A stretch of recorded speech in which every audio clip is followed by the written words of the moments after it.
Hello, it's Anthony Chadwick from the Webinar Vet, welcoming you to another episode of VETchat. I'm really pleased to have Gillian Dank on the line with me today. Welcome back, Gillian. Really enjoyed the last podcast we did. But perhaps for those people who haven't listened to that first one, just would you like to introduce yourself and tell us a little bit about the company that you're representing? Thank you so much for having me. So my name is Gillian. I'm a veterinary oncologist. I went to vet school at Hebrew University in Israel, and I did my internship there as well. And then I went to the University of California at Davis and did my residency there. And I'm an oncologist boarded both in at ACVIM and ECVIM. And I now have the pleasure of working for a company called HT Vet, which has a very exciting device, which is called HT Vista. And this device is based on a technology called thermal imaging. And so it's called, and also heat diffusion. So what happens is that there is a camera on the device, which actually kind of looks like an iPad, and the camera and the device heat different tumors. And with that heating, the device actually looks at the image. So we have an optical image, it heats it up, and we have a thermal image. And with that heating, the camera actually shows what happens to the tumor over time. So over time, the tumor is heated and cools down. And based on the thermal images and the heating and the way that it cools down, the artificial intelligence looks at all that data and tries to understand whether the tumor is benign or requires additional workup. So the purpose of this device is to let us know whether it's okay that an animal has a lump. We can look at it and send it home and say that it's benign, or whether we should recommend an additional workup. Gillian, that's great. I obviously did dermatology when I was practicing, and so I loved cytology, and I would pretty much do cytology on any lump that came in because just looking at it, you can't know what it is. But I know you've had some survey results recently that you've done for different countries, including the UK, and it seems that there's still a lot of vets who perhaps don't do cytology and it's more of a guesswork thing. So maybe talk to us a little bit about what you found from the survey results that you got. So you're absolutely correct. And actually, I taught at the university for over 20 years, and I taught the students to aspirate every single lump that they see in the clinic, just like you did. And then when I left, when I spoke with students that had finished, and I understood that most people do not aspirate every single mass, I was kind of disappointed. So if veterinarians aspirated every single mass that came to their clinics, there would be no need for this device, because the chances, if you're going to aspirate a mass, the chances are about 75 to 80% that you'll succeed in diagnosing the tumor. However, not everyone aspirates everything they see, and that's why we see the need for this device. And so we actually did surveys in the US and the UK after we had previously done a survey in Israel. And 80 general practitioners answered the survey. There were additional people from academia, but we looked at the GPs. And what they said was that 30 of those 80 saw between 4 and 8 masses a week. 20 people saw under 4 masses, and 30 saw over 8 masses a week. So clearly, people are seeing lumps and bumps in general practice. Of those lumps, they assumed, based on palpation, that 30 of them saw between 4 and 8 lipomas a week. 30 saw under 4, and 20 saw over 8 lipomas, just based on palpation. And you and I know that there's no way to know that a mass is a lipoma just based on palpation. The fact that a mass is subcutaneous and soft and circumscribed could be a number of different masses. It could be mast tumors, it could be a sarcoma, it could be a hemangioparasarcoma. Palpation is not enough. And of those masses, only under about 40% of those cases, they recommended further investigation. So most of those cases coming into the general practitioners, based on palpation, they said, "Oh, we think it's a lipoma," and they sent them home. So we know that there are many cases of malignant tumors that should warrant further investigation that are not being treated. Something very interesting was that when we asked how comfortable you are just diagnosing a lipoma based on palpation, 55% of them said that they're comfortable just based on palpation. There will be a study coming out in the next 6 months from the US that actually looked at the ability to diagnose lumps and bumps just based on palpation, but we don't have the results of that yet. But we all know that it isn't enough. And then something else that was really interesting was when we looked at the correlation between how many years experience does someone have as a veterinarian and their confidence in diagnosing these lumps and bumps. It there actually turns out that the more experience they have, the less confident they were. So it shows that with experience, we understand that our hands are not good enough. So we learned a lot of interesting things about what the GPs think and feel. Gillian, the world isn't black and white, is it? It's grey. And so being able to, it would be a lovely skill to have it. But I must admit, if I went to a GP doctor with a lump and he said, oh, it's probably just a lipoma, you don't need to worry about it, I would probably change my GP, because we have to do tests on these. Unless we have some sort of x-ray vision, we're a Superman or something, then as you say, it's impossible to say what a lump is. So it's really interesting. And I definitely saw that in practice, where I would have people coming in with referrals, sometimes for a skin problem, but I'd see a lump and they'd say, oh, the vet's looked at that, it's not a problem. But I would nevertheless do cytology. And the number of mast cell tumors I found, and of course, we don't want to miss something like that, because a lipoma might grow a bit bigger at some point. If it's in an awkward position, you may have to remove it. But if it's a mast cell tumor, that could be a death knell for the dog, couldn't it? Most definitely. And the other issue with mast cell tumors and many other malignant tumors is if we catch them early, then we can send them for surgery, and the surgery will not be a major surgery, and the dog will get Mm, over the surgery very quickly. But if the tumors are left to grow and grow, when we catch it, mm, the ability for the surgeons to do a simple surgery will be much more problematic. mm. So there is a huge advantage for early diagnosis. Yeah, and I remember particularly, just going off on a little bit of a tangent, with mast cell tumors, things like Mazivet were useful when they were inoperable. But of course, we've also now got Stelfonta, which has been a really interesting product. And I actually really like the fact it's come from a botanical in a rainforest. It really shows why we should be protecting our nature, because there's so many cures that are out there that we perhaps aren't even aware of. I agree 100%. I think that Stelfonta is a wonderful example of an amazing new drug that we can use. And for Stelfonta too, the smaller the mast cell tumor that is diagnosed, the easier it is to use Stelfonta, because Mm. if the mast cell tumor is too big, then you can't use Stelfonta. Yeah. So I think that everything leads to the fact that any mass that a dog comes in with should be looked at. If you can use our device and see that it's benign, then the negative predictive value is around 97%, which means that benign is benign. And if it's Yes. positive, it needs to be diagnosed. And then the owners Exactly. will feel comfortable, and you'll feel comfortable that you're not missing. Mm.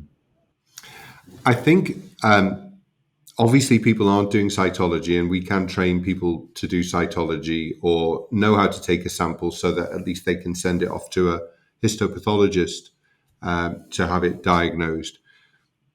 But if people haven't got that skill or are nervous about making, because of course, if we take a sample and we look at it and we're not sure, then that's also, people have then spent quite a lot of money on a cytology sample and don't feel they've had the value for it. Whereas obviously with the HT Vista machine, if the predictive value is that high, it is a great way of just, it's a rule out, isn't it? This is a benign tumor. You don't need to worry so much about it, or it's very likely to be a benign tumor. Whereas if there is some concerns with the scan, then as you say, we obviously either carry on the diagnosis work ourselves, or we can refer to specialists like yourself who can further characterize and then treat. Exactly. So we actually did ask on the survey in the UK, why are you not doing cytologies? And the number one reason was cost. because Yes. almost nobody does in-house. Most of the people are doing either in-house and sending it away, or just sending it to an external laboratory, which costs much more. And they said we offer it to the owners, and they say it's too expensive. Hmm. On the other hand, if you do the scan and the scan comes out positive, then you have the rationale to do the cytology and spend that extra money because you Yeah. need to make sure that it's okay. Other reasons are that people don't feel comfortable doing cytology, don't feel comfortable that they do good enough smears. So this is another Yeah. way to not send home dogs and just say wait and see, because wait and see is never good medicine. And I think also, what's really interesting is quite often vets will talk about cost a lot and will say, it's too expensive to send off, et cetera, et cetera. But actually, if clients are given an option, it depends on client circumstances. I always was told, and I used to say to people, please don't x-ray your client's pockets, because you don't know what that dog means to that client. And if that client goes home feeling a bit uncertain about a lump, but knows that for £50, £100, £150, they can have a diagnosis of it's benign or it's malignant, hopefully benign. I mean, this is where you love to spend money and be told, actually, we didn't need to do that because it's a benign tumor. That's much more positive, isn't it? So when you see big surveys from clients and you ask why did they choose that vet, cost isn't always number one. It is often about the client, the vet was nice to us, it's a clean surgery, etc., etc. So cost, I think we can get ourselves a bit tangled up as vets in cost, in my opinion. I agree 100%. I think that one of the one of the reasons that some veterinarians have been upset with me is because I don't tell owners what to do. And the way I was taught is never to tell owners what to do. I always give them options. And the Yes. more options you give the owners, if you tell the owners, okay, your dog has a lump, you can go home and wait and see, but you can also do HT Vista to see what it is, and then based on that either feel comfortable going home or decide to continue the workup, then it's the owner's decision. Mm-hmm. And not take decisions for the owners, because you never know what's going on in their mind and what other things are affecting them. And sometimes we have owners that'll say, we came in, we did come in even into an oncologist, but we have no money. And then they understand it's their decision and it's not your responsibility that you're not working up a mass. And I'm sure you could tell us stories, as I could, where I would look at a lump and say, it just looks like a lipoma, but nevertheless, I'm going to go in and you find a mast cell tumor, also with the HT Vista machine. People Yes. who were just saying, oh, it's benign, they get a surprise when they start using this machine and finding out actually there's more positives or, you know, um, positive tumors than perhaps they thought, or malignant tumors is the word I was looking for. Most definitely. So we've had a couple of different stories lately, from the UK and from Israel. We've had dogs in Israel. We have one dog that came in with multiple masses, a 10-year-old beagle named Stella. Hmm. And so she was checked. She had three different masses in the same area. We scanned all of the masses. Two of them were lipomas and one was a mast cell tumor. Hmm. So eventually, when she had surgery, she only had to have surgery on one mass and not all three, which is also critical to understand the fact that the dog has multiple Hmm. masses. It doesn't mean they're all the same type. You have to check every Exactly. single mass. Yeah. There was another very interesting case last week in the UK of a dog that was being treated by a physiotherapist. And she said, I don't like the feel of that tumor. And the owner said to her, well, my vet felt it and said it was a lipoma. And she said, I don't like the feel of it. I think you should work it up. So they went back to the vet, went to a clinic that had HT Vista, and got scanned. It came out as suspicious. They did an aspirate. It came back as a sarcoma. And Hmm. this week they're going to go for a CT before removal at a different place. And based, if that physiotherapist hadn't said, you can't know what it is by feeling, it needs to be Hmm. worked up, the dog would have been left to have a sarcoma that was growing, growing, growing, and probably would have had a much more problematic surgery. Now, obviously, big in the news at the moment, all about AI and Chat GPT, but I presume one of the beauties of this machine is that it actually gets better the more it's used, so that there's a a database of when you get it right and when you don't get it right, but also you're able to then with the algorithm improves over time. Is that right as well? Most definitely. So the algorithm is improving all the time. We also have validation studies that are giving even more information. So what we know now, we didn't know 6 months ago. We now have oncologists all over the world that are participating in the validation study. We have 3 different oncologists in the UK. We have oncologists all over Europe and the US that are participating. And we also know things now that we didn't know a year ago. So we now know that for soft tissue sarcomas, hopefully within the next year, we'll be able to know not only that it's a soft tissue sarcoma based on the scan, but whether it's a grade 1 or grade 3. And Hmm. grade 1 and grade 3s have different biologic behaviors, and their ability to metastasize Hmm. is much higher if it's a grade 3, and you need to know that. So hopefully we'll have much, much more information as we go. Gillian, is one of our values at Webinar Vet is about innovation. We want to be an innovative company. And of course, being innovative, you start on something and people can say, oh, well, I don't believe that a tumor can be scanned and worked out whether it's benign or malignant. But I think this shows that this is why we have to innovate. And sometimes innovation is about making mistakes and getting it wrong and going down an alley where it's blocked at the end, and so it wasn't the right way to go. But unless we innovate, I think it was Thomas Edison had thousands and thousands of attempts at making a light bulb before the light bulb actually worked.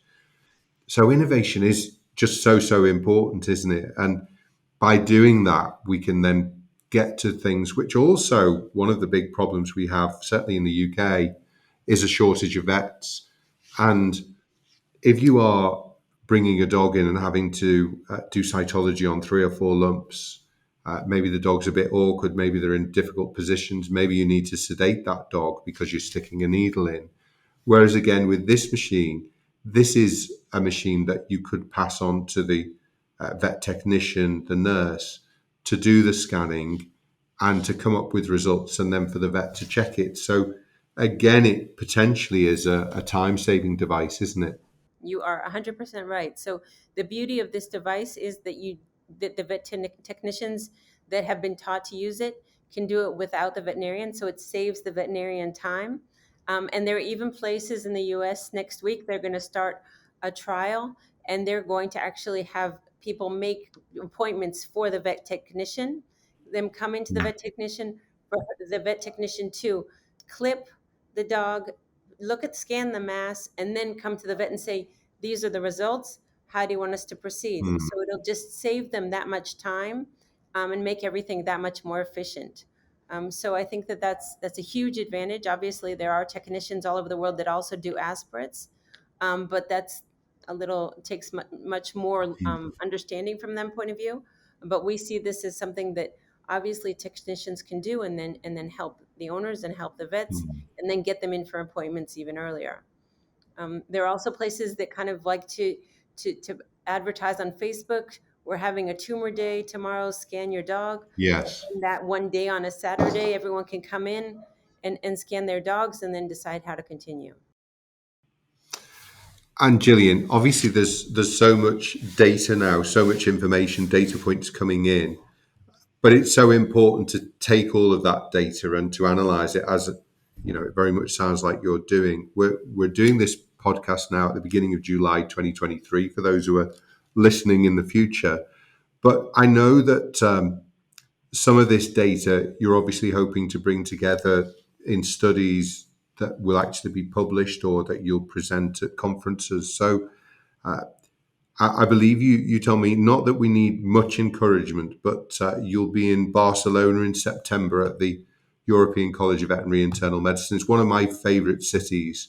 If people are listening before September 2023, it's probably not a bad place to go and spend a few days, is it?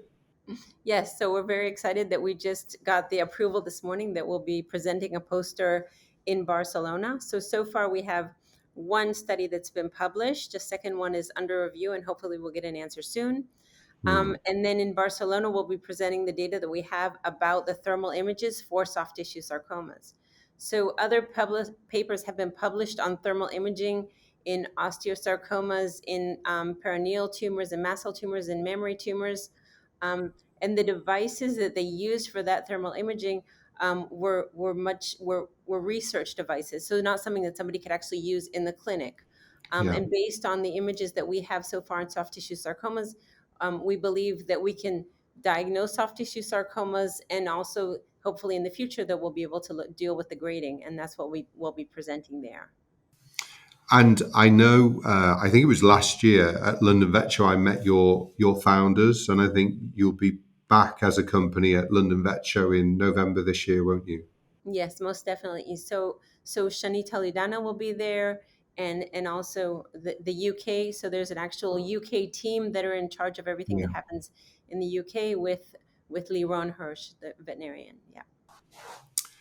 Gillian, it sounds really exciting. It's great to see a machine sort of developing, becoming more precise in what it can do, but also, as I say, potentially a life-saving, but also a time-saving device for the pets, but also for the vets who are trying to make these diagnoses. Because I think also, if we are in a busy practice, if we have appointments coming in every 10 minutes, the other side is the dog's got a lump. It doesn't look that serious. I've got 5 other people in the waiting area. You want to push that person out to get the next person in, rightly or wrongly. So anything that helps save time, that gives us better results, then this is something that we must be looking at seriously. So thank you for all the hard work that you're doing as a company, but also you individually, to bring real science to this, because I think there's always a danger. There's new machines out. How much can we trust them? But it sounds like there's some really good evidence coming together now to show how effective the HT Vista machine can be. So thanks so much for coming on and sharing that information with us. Thank you. Thank you for having us, and thank you for believing in us. Thanks, Gillian. Take care. And thanks everyone for listening. This has been another episode of VETchat. See you on another episode very soon. Bye-bye.